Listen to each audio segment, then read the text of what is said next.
Greetings, this is Dslyecxi from the Arma community group Shack Tactical. In cooperation with Bohemian Interactive, I'm creating a series of videos to explain some of the basics of Arma 3. Today we'll be talking about flying helicopters in Arma 3.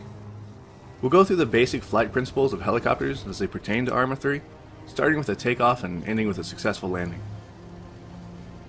If you'd like to easily practice helos by yourself, simply launch Arma 3, go to the editor and load a terrain, then double-click on the map to place a unit. Select the type of helo you'd like to fly and position it at a suitable takeoff site. In this case, we'll use an MH9 Hummingbird, as they have a great field of view and are excellent for training purposes.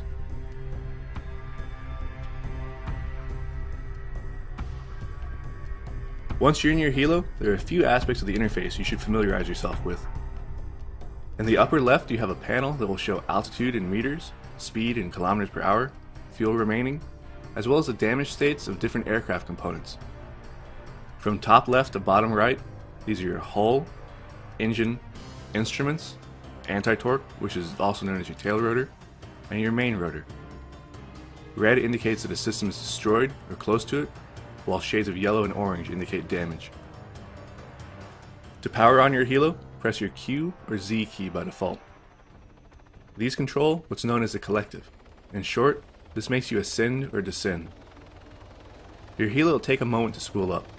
When it's ready, tap your Q key a few times to come into a low-level hover. Hovering is a critical part of being a helicopter pilot. Not only will you need to be able to hold a hover from takeoff, you'll also need to know how to decelerate from normal flight into a hover to facilitate landing. Use your mouse for fine-grained control of pitch and low-speed yaw, while your W, A, S, and D keys will control more significant amounts of pitch and roll. X and C will act as your rudders, which allow you to do a level turn like so. You can fly just fine with only a mouse and keyboard. Joysticks and other peripherals are optional. If you'd like to improve your flying, there are two good ways to do it. The first is via a TrackIR head tracking device, which allows you to look around independent of your other flight controls, while the second is a set of rudder pedals to give you more fine-grained rudder control. Once you've established a decent hover, transition into forward flight by tilting the aircraft forward. The more you tip forward, the faster you'll accelerate, though you'll also begin to descend in altitude once you pitch too far.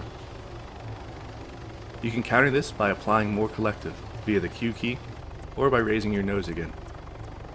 Raising the nose substantially will result in a climb, while lowering it will result in diving flight. Due to the airflow over the aircraft, you'll find that your tail rotor becomes less influential at high speeds. While you can still yaw somewhat, you'll no longer be able to do a full tail rotor turn until you've slowed back down again. Maneuvers at high speed will instead rely on banking the helo and using pitch to change direction. Your flight altitude will depend largely on the terrain, obstacles, and enemy threat in any given area. Helicopters are able to maintain extremely low-level flight with an experienced pilot. This can allow them to stay behind terrain or obstacles that mask them from enemy fire or observation. When flying low level, keep a sharp eye out for anything in your flight path. Power lines are nasty surprises, but you'll also be at risk of hitting poles, trees, and even particularly large rocks that happen to be in the way. When planning your flight route, pay attention to the terrain in the area and what threats might be present. Plan for both enemy presence and natural or man-made obstacles, and fly accordingly.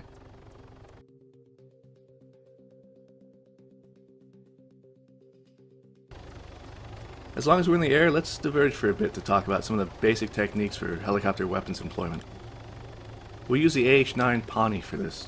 It's the same basic airframe as the MH-9, just with the troop-carrying benches replaced with miniguns and rockets. Both of these are fixed forward, presenting unique challenges compared to aircraft with swiveling turrets like the Blackfoot. The most important thing to remember when using the Pawnee's guns or rockets is that you must be able to fire them from a safe distance. You have no real significant armor on your aircraft. A burst into the cockpit or engine is enough to bring you down. Because of this, you'll want to attack from range, then peel off before flying over the enemy. The miniguns have a tremendous amount of ammo in them. Feel free to use several second-long bursts when firing them. The further away you are, the more the bullets will spread out during their flight, making a hit against enemy troops much more likely due to the larger impact area. Rockets, on the other hand, should be fired sparingly. Be precise with them, and you'll find yourself doing far more damage in the end. A single rocket is enough to destroy any infantry target and potentially disable or destroy light vehicles. while a few can knock out several heavier vehicles. Avoid salvoing large numbers of rockets at a time, it's inefficient. In short, don't get greedy. A cautious attack helo pilot is much more likely to make it out of a fight alive than one who takes unnecessary risks.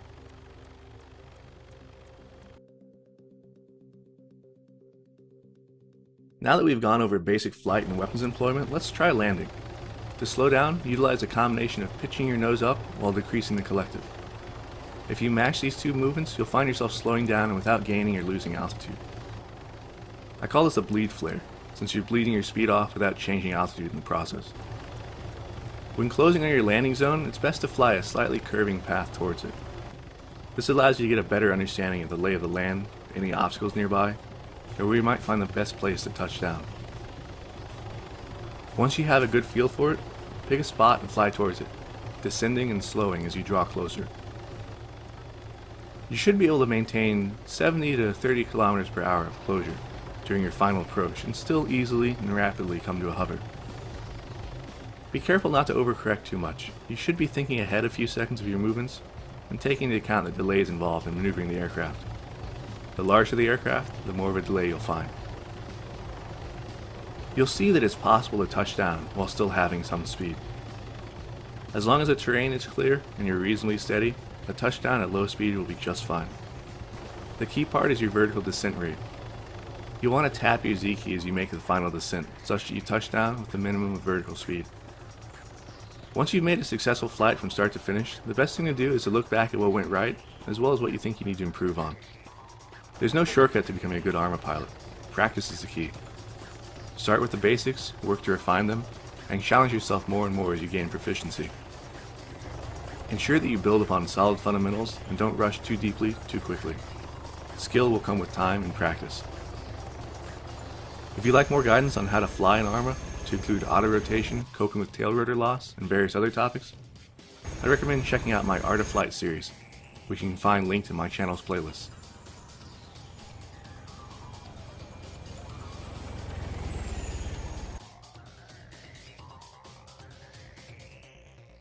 For more community guide videos, be sure to subscribe to the official Arma 3 YouTube channel. For other Arma 3 updates, keep track of the official website, Facebook, and Twitter pages. If you'd like more in-depth tutorial and multiplayer gameplay of Arma 3 and previous Arma games, I'd also recommend you check out my channel here. This is Dslyecxi, and I'll see you on Altus.